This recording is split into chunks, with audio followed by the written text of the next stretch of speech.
อืมเอายังไงดีวะ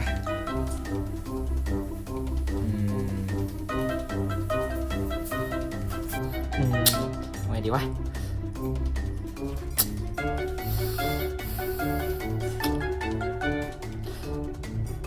โอ้โอเค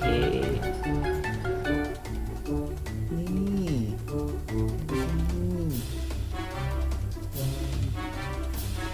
ไม้โอ้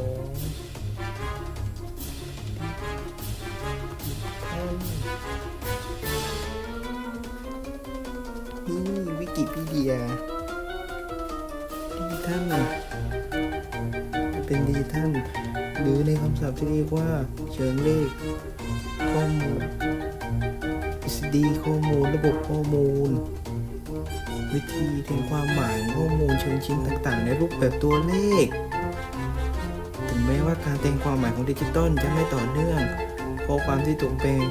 ความหมายนั้นจะสามารถได้ทั้งไม่ต่อเนื่องเช่นภาพและเสียงและการวัดอื่นๆคำว่าดิจิตอลมาจากหลายแหล่งดิจิและดิจิตอลเป็นภาษาละตินแปลว่านิ้วมือมักจะใช้สำหรับการนับที่ไม่ต่อเนื่องนักคณิตศาสตร์จอร์จบิซิสของห้องปฏิบัติการโทรศัพท์เบลดิจิตอลอ้างอิงไฟฟ้าในการระบบคำนวณและอิเล็กทรอนิกส์โดยเฉพาะอย่างยิ่งเมื่อข้อมูลในโลกแห่งความเป็นจริงถูก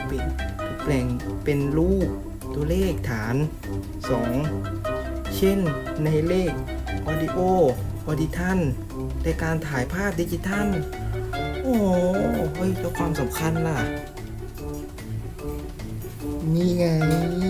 ความสำคัญของดิจิทัลเข้าไปเลยความสำคัญของการเรียนรู้ดิจิทัลเทคโนโลยีในการร่วมคิดในชนิดใหม่ในการเรียนรู้ชุมชนและสังคมนอกจากนี้การเรียนรู้เกี่ยวกับมีผลสำคัญต่อสังคมโดยรวมต่อความเสมอภาค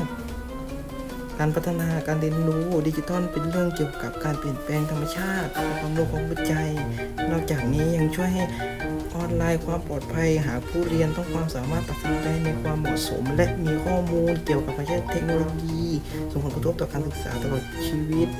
รวมถึงชีวิตในการทำงานอนาคตโอ้โห